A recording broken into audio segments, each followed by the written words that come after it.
Baik, bismillahirrahmanirrahim. Assalamualaikum warahmatullahi wabarakatuh. Kita lanjutkan perkuliahan kita.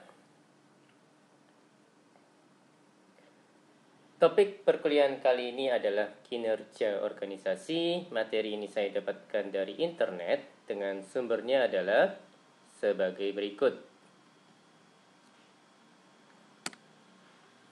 Oke, manajemen kinerja.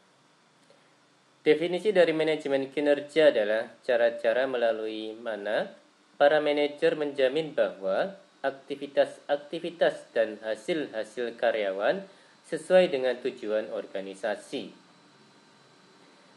Sistem manajemen kinerja terdiri dari 3 bagian, yaitu pendefinisian kinerja, pengukuran kinerja, dan pemberian umpan balik informasi kinerja. Pertama, pendefinisian kinerja. Sistem manajemen kinerja mengkhususkan aspek-aspek mana dari kinerja relevan dengan organisasi, terutama melalui analisa pekerjaan, job analysis. Kedua, pengukuran kinerja. Sistem manajemen kinerja mengukur aspek-aspek dari kinerja tersebut melalui penilaian kinerja yang merupakan metode satu-satunya bagi pengelolaan kinerja karyawan. Penilaian kinerja performance appraisal adalah proses melalui mana organisasi mendapatkan informasi tentang seberapa baik karyawan melaksanakan pekerjaannya. Ketiga, pemberian umpan balik. Sistem manajemen kinerja memberikan umpan balik pada karyawan melalui sesi umpan balik sehingga mereka dapat menyesuaikan kinerja mereka dengan tujuan organisasi. Umpan balik kinerja, performance feedback, adalah proses pemberian informasi karyawan mengenai efektivitas kinerja mereka. Wright 2012. Oke, the practice of performance management. Perusahaan-perusahaan menggunakan manajemen kinerja dalam rangka mengelola kinerja individu, penentuan upah atau gaji, menyusun kebutuhan pengembangan individu, perencanaan suksesi, dan membuat prioritas pelatihan. Wright 2012. Oke, masuk ke subtopik model organisasi dari manajemen kinerja. Menurut Wright di tahun 2012, ini di tengah perilaku individual ya, Mas dan Mbak ya.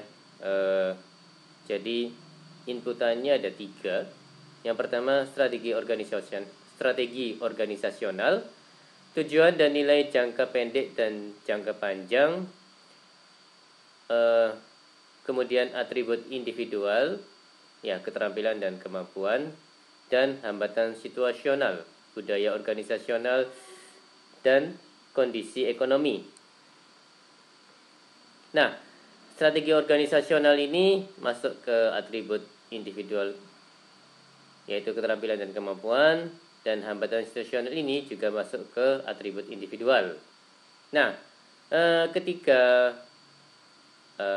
aspek ini 1, 2, 3 masuk ke perilaku individual, kemudian bermuara pada hasil-hasil yang objektif. Oke, strategi operasional juga masuk ke hasil-hasil yang objektif, begitu juga dengan hambatan situasional.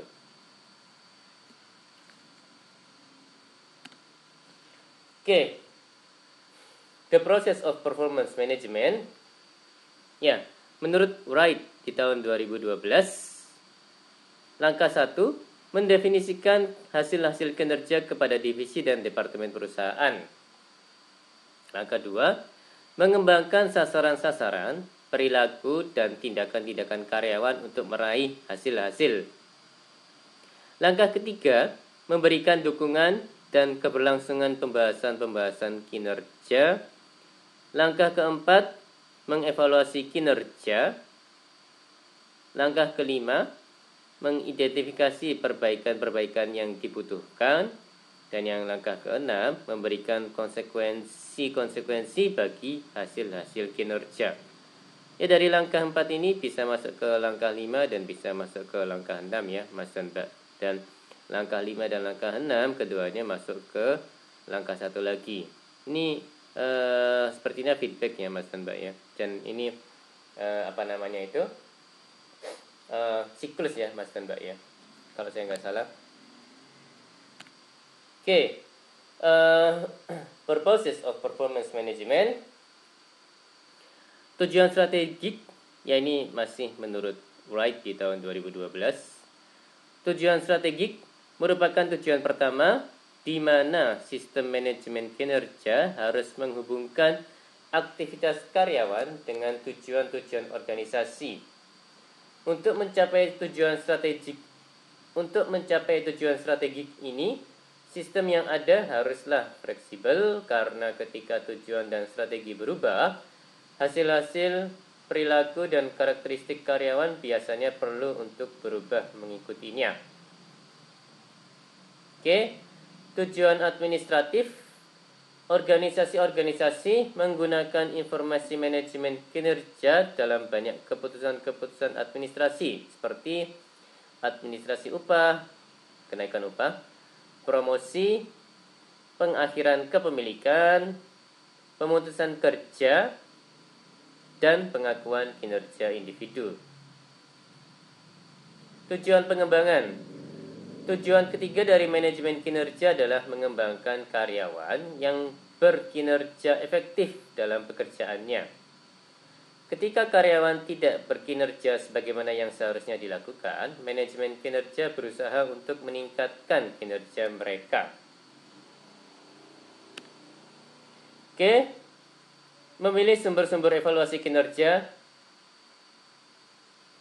Oke, menurut Stone di tahun 2005, ya, ada poin supervisor evaluation, evaluasi supervisor, ada peer evaluation, evaluasi teman, ada poin self-evaluation, evaluasi diri. Kemudian ada poin subordinate evaluation, ada evaluasi bawahan. Dan ada poin multi-source evaluation, evaluasi multisumber. Dan ada juga team appraisals, tim penilai ya, Mas dan Mbak. Oke. Masuk ke subtopik kriteria-kriteria bagi sistem manajemen kinerja yang efektif. Blok bangunan dari proses manajemen kinerja yang efektif, ya ada 6 poin di sini.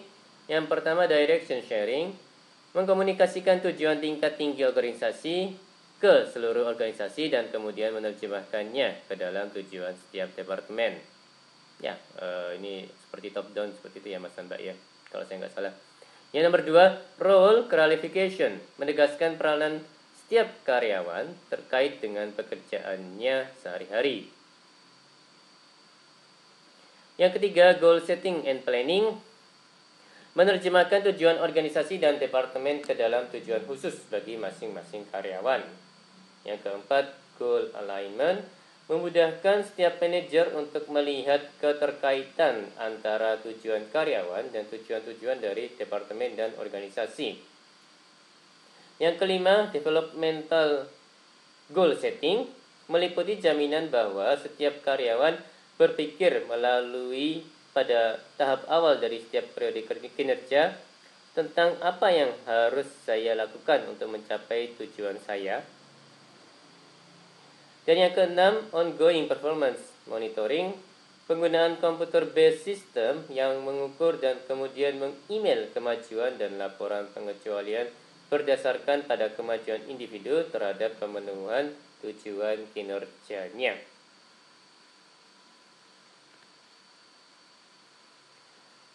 Ya, ada poin ke-7. Ongoing feedback, tatap muka dan umpan balik terkomputerisasi terhadap kemajuan dan pencapaian tujuan. Poin ke-8, coaching and support, harus menjadi bagian yang satu dari proses umpan balik. Yang ke-9, performance assessment appraisal merupakan salah satu elemen dalam manajemen kinerja. Poin ke-10, reward, recognition, and compensation. Seluruhnya memainkan sebuah peranan dalam memberikan konsekuensi-konsekuensi yang dibutuhkan untuk menjaga arah tujuan kinerja karyawan agar tetap dalam jalurnya. Ya, poin ke-11, workflow, proses kontrol, and return on investment management. Menjamin bahwa kinerja karyawan terhubung secara berarti melalui pengaturan tujuan bagi keseluruhan kinerja perusahaan yang dapat diukur. Ya, poin-poin ini menurut Dassler di tahun 2008 ya Mas dan Mbak ya, kalau saya nggak salah. Oke, performance measures criteria. Hal-hal yang berkaitan dengan kinerja mengukur kriteria antara lain strategic congruence adalah luasan di mana sistem manajemen kinerja mendatangkan kinerja pekerjaan yang konsisten dengan strategi, tujuan, dan budaya organisasi. Validitas adalah luasan di mana pengukuran kinerja menilai seluruh aspek-aspek yang relevan dari kinerja pekerjaan. Reliabilitas adalah konsistensi dari pengukuran kinerja. Tingkatan di mana pengukuran kinerja adalah bebas dari kesalahan random error. Acceptability adalah luasan di mana ukuran kinerja dianggap dapat memuaskan atau mencukupi oleh individu-individu yang menggunakannya. Specificity adalah luasan di mana ukuran kinerja memberikan arahan rinci bagi karyawan tentang apa yang diharapkan dari mereka, karyawan, dan bagaimana mereka dapat memenuhi harapan-harapan tersebut. Ya, poin-poin ini menurut Wright di tahun 2012 ya Mas dan Mbak ya, kalau saya nggak salah. Oke, approach to measuring performance. Pendekatan perbandingan, the comparative approach. Comparative approach terhadap pengukuran kinerja mencarahkan pemeringkat rater untuk membandingkan kinerja individu dengan individu lainnya. Pendekatan ini biasanya menggunakan beberapa penilaian keseluruhan dari kinerja individu atau nilai dan berusaha untuk membangun beberapa peringkat dari individu dalam suatu kelompok kerja. Pendekatan atribut, the attribute approach. Attribute approach terhadap manajemen kinerja memfokuskan pada luasan di mana individu-individu memiliki atribut-atribut tertentu yang diyakini disyaratkan bagi keberhasilan perusahaan. Pendekatan perilaku, the behavioral approach. Behavioral approach terhadap manajemen kinerja berusaha untuk mendefinisikan perilaku karyawan yang harus ditampilkan agar efektif dalam pekerjaan. Pendekatan hasil-hasil, the results approach. Result approach memfokuskan pada pengelolaan tujuan, hasil-hasil dari pekerjaan atau kelompok kerja yang dapat diukur. Pendekatan ini mengasumsikan bahwa subjektivitas dapat dihapuskan dari proses pengukuran dan bahwa hasil-hasil merupakan indikator terdekat dari kontribusi individu pada efektivitas organisasi. Pendekatan kualitas, the quality approach. Pendekatan ini menyarankan bahwa fokus utama dari evaluasi kinerja seharusnya dapat memberikan karyawan dengan umpan balik tentang wilayah di mana mereka dapat meningkat. Ya, menurut Wright 2012 di tahun 2012. Choosing a source for performance information. Ya, menurut Wright di tahun 2012, 5 sumber utama informasi kinerja adalah yang pertama, manajer merupakan sumber yang paling sering digunakan dalam informasi kinerja. Yang kedua, teman sejawat merupakan sumber terbaik dalam informasi pekerjaan seperti penegakan disiplin, di mana supervisor tidak selalu ada mengawasi pekerja. Mohon maaf. Yang ketiga, bawahan biasanya merupakan sumber berharga dalam informasi kinerja ketika akan mengevaluasi seorang manajer. Yang keempat, diri sendiri sangat jarang digunakan sebagai sumber informasi kinerja meskipun tetap akan bermanfaat. Ya, takutnya penilaiannya subjektif ya Mas dan Mbak ya. Yang kelima, konsumen. Banyak perusahaan yang melibatkan konsumen dalam sistem informasi kinerja perusahaan tersebut. Use of technology in performance management. Ya, menurut Wright di tahun 2012, beberapa pihak berpendapat bahwa sistem pelacakan elektronik kurang diperlukan dalam melacak dan memantau karyawan ketika tidak ada alasan untuk meyakinkan bahwa sesuatu adalah salah. Para manajer yang baik mengetahui apa yang sedang karyawan kerjakan, dan sistem elektronik seharusnya tidak menjadi pengganti bagi manajemen yang baik. Untuk menghindari potensi dampak negatif dari pemantauan elektronik, para manajer harus berkomunikasi mengapa para karyawan sedang dimonitor. Ya, biar tahu ya, sama-sama enak, sama-sama paham, sama-sama fair gitu ya Mas dan Mbak ya. Pemantauan dapat pula digunakan sebagai cara bagi karyawan yang lebih berpengalaman untuk melatih karyawan yang kurang berpengalaman. Oke, masuk ke subtopik pengertian penilaian kinerja. Pengertian dan fungsi. Pengertian penilaian kinerja. Organisasi atau perusahaan perlu mengetahui berbagai kelemahan dan kelebihan pegawai sebagai landasan untuk memperbaiki kelemahan dan menguatkan kelebihan dalam rangka meningkatkan produktivitas dan pengembangan pegawai. Untuk itu, perlu dilakukan kegiatan penilaian kinerja secara periodik yang berorientasi pada masa lalu atau masa yang akan datang. Penilaian kinerja adalah merupakan manifestasi dari bentuk penilaian kinerja seorang pegawai. Ya, poin-poinnya. Penilaian kinerja memberikan gambaran tentang keadaan pegawai dan sekaligus dapat memberikan feedback, umpan balik. Penilaian kinerja adalah merupakan cara pengukuran kontribusi-kontribusi dari individu dalam instansi yang dilakukannya terhadap organisasi.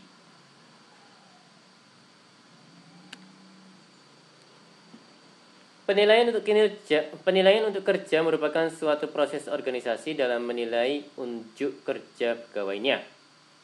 Unjuk kerja merupakan hasil kerja yang dihasilkan oleh pegawai atau perilaku nyata yang ditampilkan sesuai perannya dalam organisasi.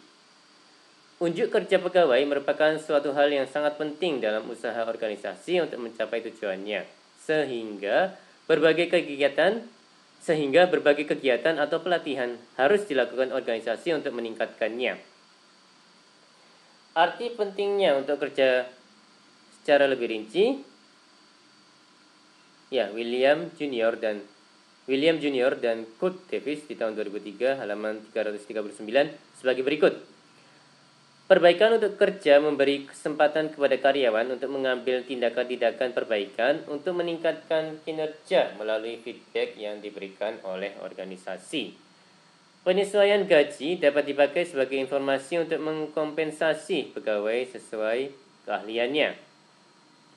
Ya, saya ulangi, penyesuaian gaji dapat dipakai sebagai informasi untuk mengkompensasi pegawai sesuai keahliannya. Pelatihan dan pengembangan, yaitu melalui penilaian akan diketahui kelemahan-kelemahan dari pegawai sehingga dapat dilakukan program pelatihan dan pengembangan yang lebih efektif. Perencanaan karier, yaitu organisasi dapat memberikan bantuan perencanaan karier bagi pegawai dan menyelaraskannya dengan kepentingan organisasi. Mengidentifikasi kelemahan-kelemahan dalam proses penempatan, yaitu unjuk kerja yang tidak baik menunjukkan adanya kelemahan dalam penempatan sehingga dapat dilakukan perbaikan. Dapat mengidentifikasi adanya kekurangan dalam desain pekerjaan, yaitu kekurangan kinerja akan menunjukkan adanya kekurangan dalam perancangan jabatan. Meningkatkan adanya perlakuan kesempatan yang sama pada pegawai, yaitu dengan dilakukannya penilaian yang objektif, berarti meningkatkan perlakuan yang adil bagi pegawai. Dapat membantu pegawai mengatasi masalah yang bersifat eksternal, yaitu dengan penilaian unjuk kerja, atasan akan mengetahui apa yang menyebabkan terjadinya unjuk kerja yang jelek, sehingga atasan dapat membantu menyelesaikannya. Umpan balik pada pelaksanaan fungsi manajemen sumber daya manusia, yaitu dengan diketahui unjuk kerja, pegawai Dengan diketahui unjuk kerja pegawai secara keseluruhan, ini akan menjadi informasi sejauh mana fungsi sumber daya manusia berjalan dengan baik atau tidak.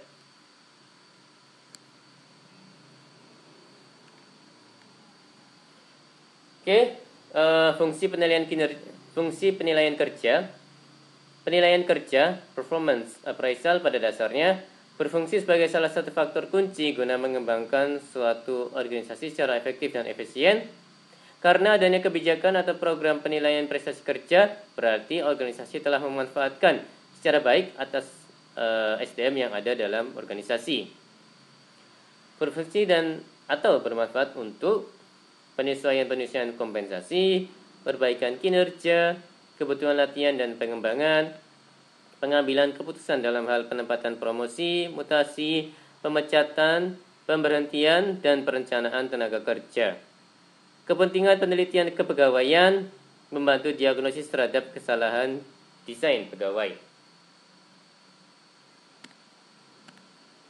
Oke, penilaian kinerja sebagai upaya peningkatan kinerja. Penilaian unjuk kerja sesungguhnya tidak sekedar menilai, yaitu mencari aspek apa pegawai kurang atau lebih, tetapi lebih luas lagi yaitu membantu pegawai untuk mencapai unjuk kerja yang ditetapkan oleh organisasi dan berorientasi pada pengembangan pegawai atau organisasi. Dalam memberikan penilaian, seorang penilai atau pimpinan selayaknya lah berpedoman pada ketentuan sebagai berikut. 1. Bersifat objektif dalam arti bahwa terlepas dari kepentingan sendiri, senang tidak senang dan faktor-faktor pribadi lain. Adil dalam arti bahwa memberikan ketentuan yang sama bagi semua karyawan, tidak ada karyawan yang dianak emaskan atau dianak cirikan. Yang ketiga, konsekuen dalam arti menerapkan standar penilaian yang telah ditetapkan dari pedoman yang telah ditentukan. Pedoman penilaian tersebut mencakup faktor-faktor yang dinilai, ketentuan-ketentuan yang dinilai, dan bagaimana teknik serta model penilaian yang ditetapkan. Oke, langkah-langkah proses penilaian kinerja. Penilaian unjuk kerja harus dikaitkan dengan upaya peningkatan kinerja. Dalam arti sebagai usaha pencapaian unjuk kerja yang diharapkan. Oleh karenanya harus ditentukan 1. Tujuan-tujuan setiap pekerjaan. Yang kedua, standar atau dimensi-dimensi kinerja serta ukurannya. Yang ketiga, metode penilaian, pelaksanaan, dan yang keempat, evaluasi. Seperti gambar langkah-langkah penilaian unjuk kerja sebagai berikut. Pentingnya merancang tujuan dalam perbaikan kinerja. Ya, menurut Stone di tahun 2005, merancang tujuan tertentu dapat lebih mengarah pada kinerja yang lebih baik daripada hanya mengatakan pada karyawan, lakukan yang terbaik. Jadi lebih spesifik dan lebih jelas, lebih clear gitu ya Mas Mbak ya. Tujuan yang dirasakan sulit untuk dicapai cenderung menghasilkan kinerja yang lebih baik daripada tujuan yang dirasakan sangat mudah. Partisipasi karyawan dalam perancangan tujuan cenderung mengarah pada rancangan tujuan yang lebih jauh daripada hanya individu manajer yang merancang tujuan tersebut. Seringnya umpan balik kinerja menghasilkan kinerja yang lebih tinggi.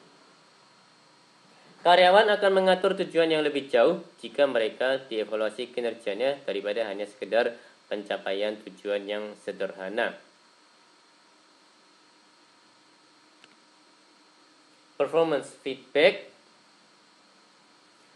Untuk memberikan umpan balik kinerja yang efektif, para manajer harus mempertimbangkan beberapa rekomendasi berikut ini. Ya, ada umpan balik harus diberikan secara teratur, bukan sekali setahun. Ada menciptakan konteks yang benar bagi pembahasan. Ada menanyakan karyawan mengenai peringkatnya sebelum pertemuan dimulai. Dan ada poin mendorong bawahan untuk berpartisipasi dalam pertemuan. Kemudian ada poin mengakui kinerja yang efektif melalui penghargaan. Ada poin memfokuskan pada pemecahan masalah, ya, bukan nyari masalah ya. Ada poin memfokuskan umpan balik pada perilaku atau hasil-hasil, bukan pada pribadi. Ada poin meminimalkan kritikan. dan ada poin sepakat pada tujuan khusus dan merancang suatu pertemuan untuk mengkaji ulang kemajuan. Ya, ini menurut Wright di tahun 2012. Oke. Gambar langkah-langkah penilaian unjuk kerja, ada penentuan sasaran, ada penentuan standar atau ukuran, ada penentuan metode dan pelaksanaan penilaian, ada evaluasi penilaian. Oke, ya, penyebab masalah kinerja, teamwork yang tidak memiliki daya juang, evaluator yang tidak konsisten atau menggunakan kriteria dan standar yang berbeda, hanya bernilai bagi karyawan yang terbaik atau terburuk, mendorong karyawan untuk mencapai tujuan jangka pendek, manajer memiliki kekuasaan yang mutlak atas karyawan, terlalu subjektif, dan prosedur sangat emosional secara mendalam. Ya, menurut Wright di tahun 2012. What managers can do to diagnose performance problems and manage employees' performance. Inputnya adalah, apakah karyawan mengetahui apa yang harus dia kerjakan? Apakah pekerjaan berjalan dan prosedur tersebut logis? Apakah karyawan memiliki sumber daya yang dibutuhkan bagi keberhasilan kinerja?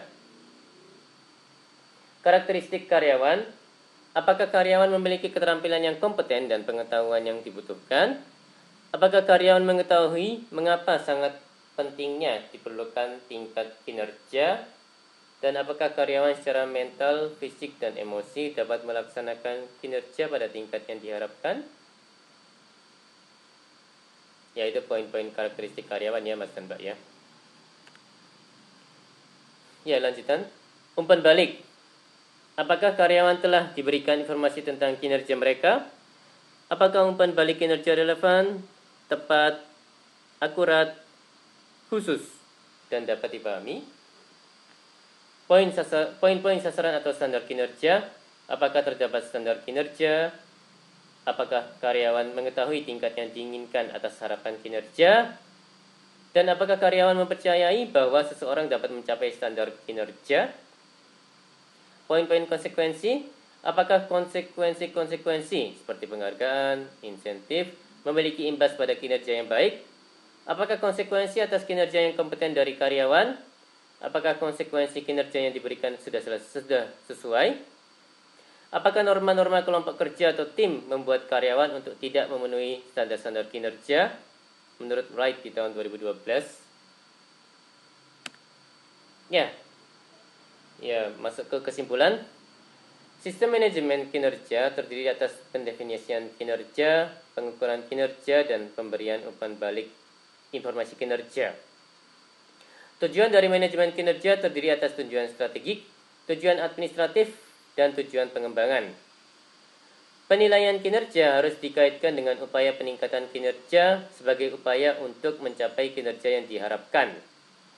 Evaluasi kinerja merupakan proses dinamis dengan penekanan pada pengembangan diri, pendirian standar-standar kinerja, dan pemberian serta penerimaan umpan balik.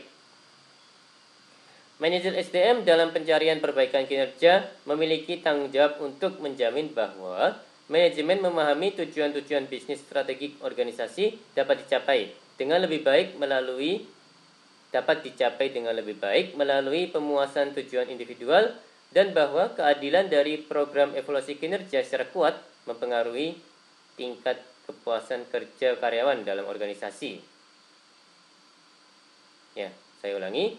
Manajer SDM dalam pencarian perbaikan kinerja memiliki tanggung jawab untuk menjamin bahwa manajemen memahami tujuan-tujuan bisnis strategik organisasi dapat dicapai dengan lebih baik melalui pemuasan tujuan individual, dan bahwa keadilan dari program evaluasi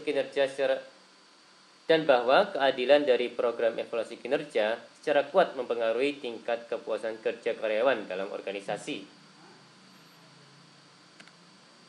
Oke, ini rangkaian komponen kepemimpinan yang integrated ya Mas dan Mbak ya. Jadi ada tujuan sasaran, ada fungsi-fungsi kegiatan-kegiatan, struktur, kontrol, pengendalian, wewenang, tanggung jawab, unit kerja, komunikasi, hubungan kerja, jobs, pekerjaan, tenaga kerja, biaya, material atau alat-alat dan waktu. Ya, ada prosedur, metode.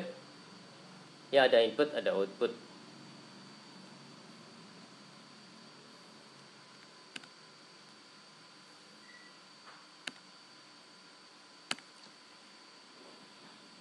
Oke, demikian perkuliahan kali ini. Mohon maaf kalau ada kata-kata yang salah. Terima kasih atas perhatiannya. Wassalamualaikum warahmatullahi wabarakatuh.